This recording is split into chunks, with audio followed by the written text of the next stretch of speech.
Halo, saya Gede dari Online D7. Jadi gini, dalam video-video sebelumnya saya pernah nih ngeposting sebuah video tentang bagaimana saya tuh sebetulnya cukup anti ya untuk beli rumah gitu ya.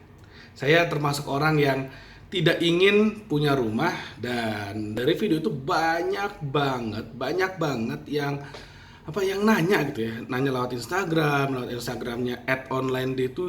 Jadi banyak banget yang nanya, kenapa sih kok anti beli rumah? Rumah kan bagus, rumah kan investasi, rumah kan nilainya naik terus, rumah itu kan kalau orang kaya yang punya rumah gitu. Ya saya sih ya nggak perlu dibilang kaya juga nggak apa-apa gitu ya. Kalau misalnya eh, kalau misalnya indikator orang kaya adalah punya rumah sendiri, ya udah saya nggak dibilang kaya pun nggak apa-apa gitu.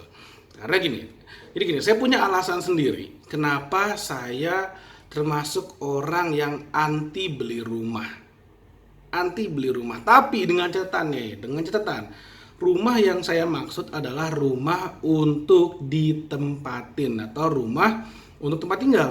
Nah, kalau saya pribadi lebih suka rumah tempat tinggal itu adalah disewakan dengan cara menyewa ya, atau kontrak gitu ya. Jadi pekerjaannya adalah kontraktor karena tempat tinggalnya lebih suka kontrak. Nah, ini sebenarnya ada hitung-hitungan finansialnya. Nah, dalam video kali ini saya akan share bagaimana sih hitung-hitungan finansial dan kenapa menurut saya nih ya, ini menurut pendapat saya loh. Kenapa menurut saya kalau pasangan muda atau anak masih muda beli rumah itu sama aja seperti bahasa beratnya adalah financial suicide. Yo, enggak sih? Itu kayak ya bunuh diri finansial lah. Nah, kenapa seperti itu? Nah, saya akan jelaskan di sini. Jadi contohnya gini. Dalam dunia finansial, dalam dunia keuangan, termasuk untuk personal finance nih, untuk keuangan pribadi, cash is king, ya. Cash is king, tapi yang lebih king lagi itu adalah cash flow. Jadi kalau cash is king, cash flow is the god gitu. Jadi kalau uang itu adalah raja, perputaran uang arus cash flow itu adalah dewanya gitu. Itu yang jauh lebih penting lagi. Dan kalau kita beli rumah untuk diri sendiri itu sama aja mematikan cash flow kita. Contoh paling gampang deh. Sekarang gini, misalnya kita mau beli rumah, harganya adalah misalnya 1M deh ya, biar gampang hitungnya, 1M. Nah, kalau kita mau beli rumah tersebut, anggaplah kita pakai KPR, kita pakai cicilan bank. Untuk jaga cash flow ya, kita pakai cicilan bank. Kita harus DP 30%, anggap 30% deh. Yaudah, kita harus DP berapa? 300 juta. 300 juta. Sedangkan kalau kita punya 300 juta nih untuk modal bisnis, bayangin ini akan jadi banyak banget gitu loh. Kita bisa ngelakuin banyak hal. Kita misalnya mau Instagram ads, Facebook ads, mau bikin website, mau nge-hire endorsement misalnya, selebgram. Oh, itu bisa jadi banyak sekali. Banyak banget modal yang bisa kita pakai untuk berbisnis dengan uang modal DP tersebut. Sedangkan kalau misalnya kita sewa nih, misalnya kita sewa rumahnya, mungkin kita nggak harus bayar 300 juta, mungkin kita hanya bayar kayak 5 juta per bulan, atau 60 juta setahun, kayak gitu. 5 juta per bulan, 5 juta sebulan atau 60 juta setahun, itu kan artinya kita bisa nge-save 240 juta dari DP kita untuk tempat tinggal. Ngerti nggak? Jadi kalau misalnya kita ngontrak, kita setahun hanya 60 juta. Sedangkan kalau kita beli kita harus 300 juta di depan, jedar. Jadi itu nggak masuk akal. Buat saya itu nggak masuk akal karena dengan 240 juta yang kita save ya, dari 300 juta dikurangi 60 juta. Kalau 300 juta kalau kita DP, kalau kita beli, 60 juta kalau kita sewa setahun, itu kan ada selisih 240 juta. Nah, dalam 1 tahun kita bisa dapat banyak banget loh dengan 240 juta dalam bisnis gitu loh. Kita misalnya mau iklan di Facebook kah, iklan di Instagram, mau nge-hire endorser, kita mau nge-hire selebgram untuk ngasih endorsement misalnya. Itu kan enak banget. Itu banyak banget yang bisa kita pakai. Artinya apa? Artinya kalau kita punya uang 240 juta di kantong untuk modal bisnis, kita bisa puterin untuk bisa jadi 300 juta, 400 juta, 500 juta dalam setahun, dan itu sangat bisa dalam dunia bisnis seperti itu.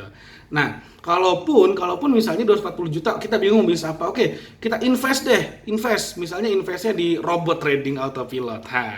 drama trading autopilot misalnya dengan profit anggaplah misalnya 30% deh setahun saya ambil 30% setahun. Artinya apa? Setiap tahun kita akan dapat 30% dari 240 juta gitu loh. Which is banyak banget gitu loh. Itu kayak sepertiganya kita akan dapat sekitar 8 jutaan. Akan dapat sekitar 80 jutaan per tahun kayak gitu. Dari 240 juta. Dapat sekitar 80 jutaan per tahun.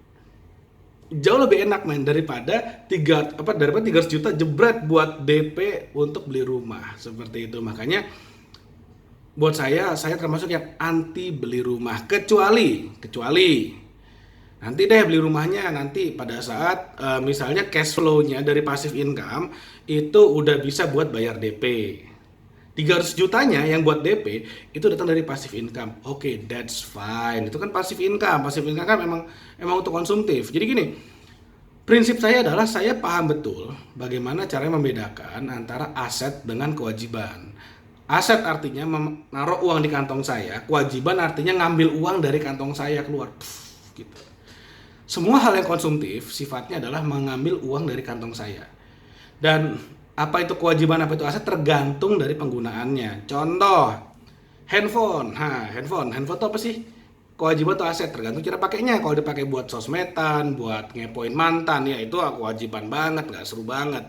Tapi kalau misalnya dipakai untuk misalnya nih, untuk jadi YouTuber, untuk trading forex autopilot, untuk pokoknya hal yang menghasilkan uang, handphone jadi aset kayak gitu. Nah, jadi sama rumah pun demikian. Saya punya rumah adalah untuk diinvestasikan, disewakan, ngasilin cash flow. Nah, itu baru benar. Tapi kalau misalnya untuk tempat tinggal itu konsumtif banget, dan itu adalah salah satu pengeluaran konsumtif yang terbesar. Makanya saya termasuk yang anti beli rumah untuk ditinggalin sendiri, terutama ketika umur masih muda gini lah. Kalau saya mendingan beli rumah nanti deh. Nanti ketika cash flow-nya udah sangat besar bisa bayar DP rumahnya atau bayar cicilannya nanti seperti itu. Lalu berikutnya gini, ada yang bilang, "Deh, tapi kan rumah kalau kita beli meskipun ditempatin nilainya tetap naik. Kalau nilainya naik kan berarti investasi." Oh iya, betulkah seperti itu? Sekarang kita lihat deh kenyataan di lapangan ya. Kita nggak usah berteori-teori deh. Kita lihat kenyataan di lapangan. Misalnya gini, Anda punya rumah nih, beli rumah. Lalu kemudian harganya naik. Pertama, emang iya ketika harganya naik bisa dijual. Ada yang beli, ya kan? Misalnya beli rumah 1M lalu naik jadi 1,5. Emang kalau dijual 1,5 jualnya gampang, ada yang beli. Ketika Anda perlu uang emang bisa dijual. Kan nggak juga gitu loh. Nggak juga. Malah bisa jadi kalau mau jual cepet ya lakunya di 900, rugi gitu loh. Jadi malah malah belum tentu gitu, belum tentu untung juga. Itu yang pertama. Yang kedua, emang kalau misalnya Anda punya rumah ya bakal dijual kan nggak juga gitu loh. Kalau punya rumah tempat tinggal sendiri masa ya bakal dijual untuk alasan bisnis? Kan nggak juga. Biasanya setahu saya orang yang jual rumah tempat tinggalnya itu adalah ya karena kepepet utang, rentenir, bangkrut, banyak utang, ya akhirnya jual rumah. Nah itu baru benar, itu yang terjadi di lapangan. Makanya buat saya rumah is not an investment gitu loh, itu bukan investasi.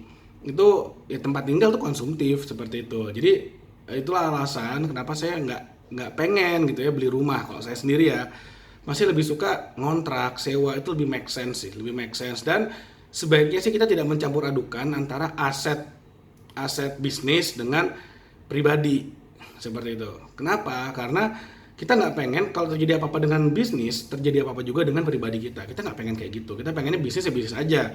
Pribadi ya udah antara kita dan keluarga itu kan enak banget, hidupnya lebih damai gitu loh. Jadi nggak make sense sih buat saya ketika misalnya kita punya rumah pribadi nih, digadaikan untuk bisnisnya kenapa-napa rumah pribadinya hilang. Nah itu kan menyakitkan banget ya. Itu kan nggak nyenengin banget gitu loh. Jadi mendingan ya udah rumah ngontrak aja, punya duit buat bisnis, selesai. Itu lebih enak gitu loh, lebih enak. Jadi kalau bisnisnya kenapa-napa masih bisa tetap tinggal di sana, di rumahnya. Itu jauh lebih enak.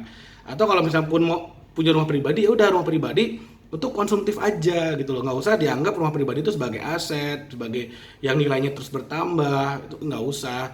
Nanti nilainya naik, appraisalnya naik, kita sekolahin, kita gadein, malah kenapa-napa rumahnya hilang. Aduh, jangan deh, itu nggak enak banget. Oke, jadi itulah alasan-alasan saya kenapa saya anti beli rumah. Dan saya juga sangat-sangat menyarankan kalau misalnya Anda masih muda gitu ya, masih merintis finansial Anda, ya sebaiknya ya kenapa sih apa namanya banyak banyak banget ya orang anak muda gitu ya baru nikah misalnya nabung buat beli rumah sendiri. Ya kalau buat saya so what gitu, so what.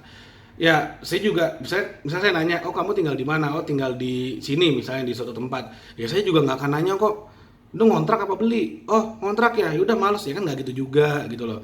Ya kalau ngontrak ya udah gitu. Kalau beli ya udah juga sama aja nggak akan mengubah pandangan siapapun terhadap Anda gitu loh. Yang merasa gengsi kan Anda sendiri sebetulnya. "Oh, masih ngontrak nih, belum punya rumah." Kan Anda sendiri yang gengsi gitu loh. Ya kalau menurut saya mendingan kita marilah jadi kaya beneran, bukan jadi tampak kaya. Banyak orang mau tampak kaya sehingga malah nggak punya duit gitu loh. Tapi banyak orang yang kaya beneran tapi di luar biasa-biasa aja gitu loh. Buat saya seperti itu. Jadi kalau misalnya sekali lagi ya, kalau misalnya tolak ukur dianggap kaya adalah punya rumah, ya udah deh, saya nggak dianggap kaya juga nggak apa-apa kok. Saya sekali lagi ya, saya maunya jadi kaya beneran. Saya nggak mau tampak kaya dan saya juga nggak mau Anda hanya tampak kaya saja. Tampak kaya boleh, asal di dalamnya juga tetap bener kaya beneran. Nah, oke, mudah-mudahan bermanfaat loh videonya, dapat ide, dapat insight gitu ya. Jadi bagaimana kita bisa apa? Bisa lebih meningkatkan finansial kita sehingga kita bisa mencapai yang namanya financial freedom. Oke. Mudah-mudahan bermanfaat apa yang saya share, dan kalau Anda merasa bermanfaat silakan Anda like videonya. Dan Anda subscribe juga channel YouTube D7 TV, dan jangan lupa Anda share video ini kepada teman-teman Anda terutama yang masih muda dan berpikir ingin punya rumah. Share videonya, dengerin dulu video ini baru kemudian ambil keputusan. Oke, dan terakhir nih saya juga ingin mengundang Anda untuk bergabung dengan komunitas free online mentoring dari online D7. Cara gampang banget, di bawahnya ada linknya. Anda tinggal klik free online mentoring, isi data diri, nanti Anda akan bergabung dengan free online mentoring di mana kita akan terus berbagi materi, berbagi ide tentang bagaimana cara membantu Anda untuk membangun peternakan uang. Oke, terima kasih dan sampai ketemu lagi di video berikutnya. Thank you.